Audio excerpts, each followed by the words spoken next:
Yeah. it's not crucial that you're constantly. You don't want to freak people out by staring down at them. Like, I know all your secrets. That's it, yeah. Use that one. Yeah, that's it. We've got bad cops, but we are. Yeah. Good, ready? Yeah. Where do you want to go? Off you go. Good. So we wanted to talk through a couple of areas. So maybe one is a bit about, early career. Why did you pick chemistry? Why did you do the PhD? We can move a bit more into your role at Croda. Yep. And then I'll ask you the future of Croda. Oh, lovely. So, but maybe just talk first of all, why chemistry? Why did you do the PhD and what interested you about it? So I've always loved sciences since I was a little girl, and chemistry was kind of the one that I thought had the most applicability. I really love maths as well, but I couldn't see a career in that. And during my undergraduate degree, unfortunately, there was the crisis and there weren't that many jobs afterwards. So I decided to do a PhD, basically, because I was like, it's not going to hurt my career choices, whether I decide to go into academia or whether I choose to go into industry. And then after my PhD, I was very much like, I never want to work in a lab ever again. Never want to see a lab ever again. And then, so when I was applying for jobs, I saw the Croda graduate scheme, and that had the rotational aspect, which really appealed to me, because then it meant that I wouldn't be stuck in a lab. I could try out loads of different things.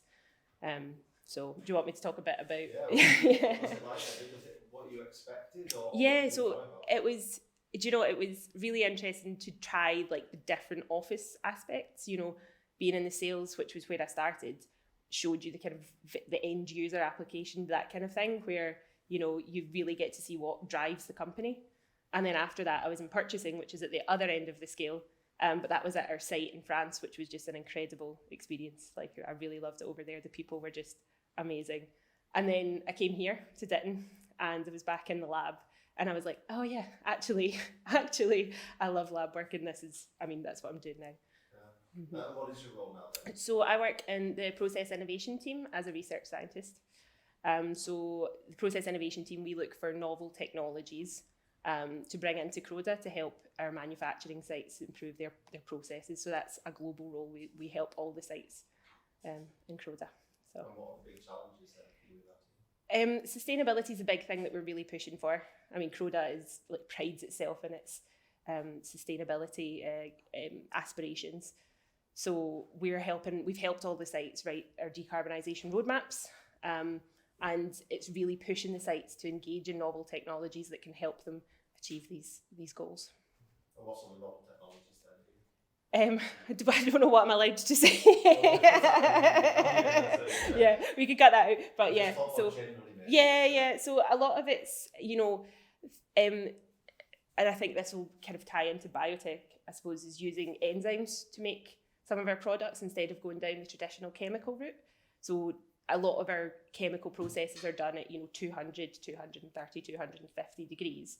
Whereas if we employ enzymes to do this job, we can reduce that temperature down to 60 degrees, and that means that instead of using natural gas to heat the process, we can use electricity, and green electricity is much easier to get than green natural gas.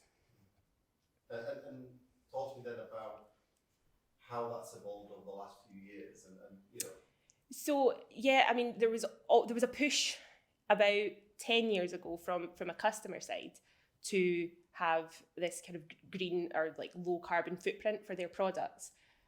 So we kind of looked into enzymes then, but because the inclusion of our products isn't huge in a lot of the customers' products, it didn't have a huge effect on their carbon footprint. So that project was kind of paused then. But now, because there's this real push to get that 50% reduction in carbon emissions, we're looking at how we can change our processes that way. So that's really the driver for these projects. And what do you enjoy about the team, the environment that you're working in? What's motivating? That no 2 days are the same, I would say. So working in Pitt, it's a global role, like I mentioned, but we also work for all of the markets. So we're not a specific market. So you really have to be an expert in all of Croda's chemistries and all the different manufacturing sites. And, you have a really good overview of what the company is doing and where it's going in the next, 10, 20 years. And is this when you were doing your PhD? Yeah. Is this where you thought you would end No. up? Or, No. My PhD, I haven't used any of the chemistry that I studied during my PhD, but I've used a lot of those transferable skills, about general research.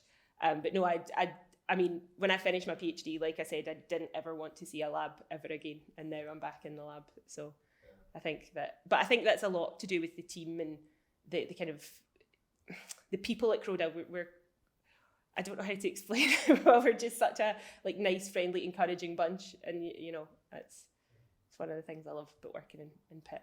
And how do you describe the culture then of Croda?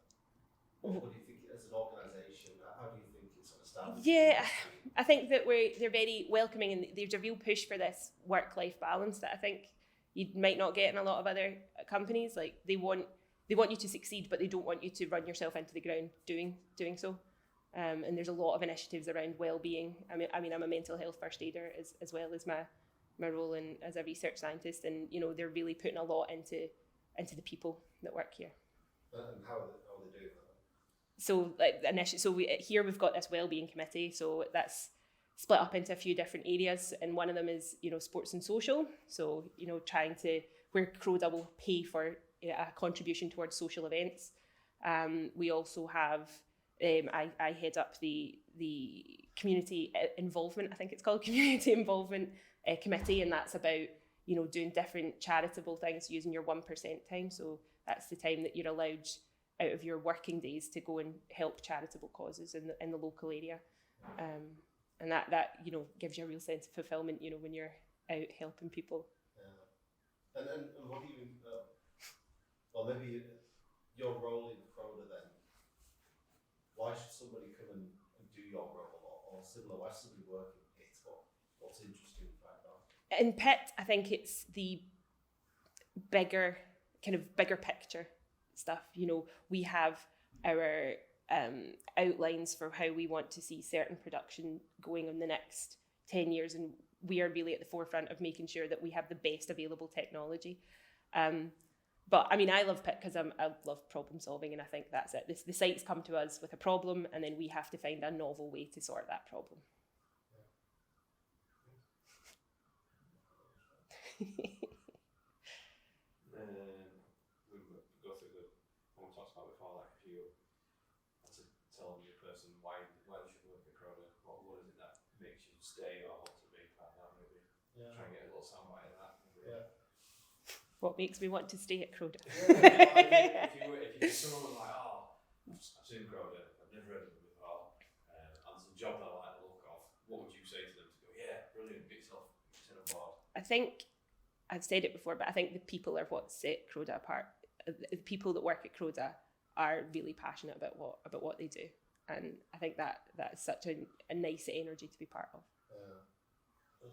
So the seagulls are not happy. I don't think it will. There's like a massive hawk that's just landed on one of the IBCs over there. That's what we're kicking off about. Oh, have they got the Rentokil bird on site? Oh, is that what it is? Possibly they got the bird to come. So basically, it's to keep the pigeons, and so you can keep this in there.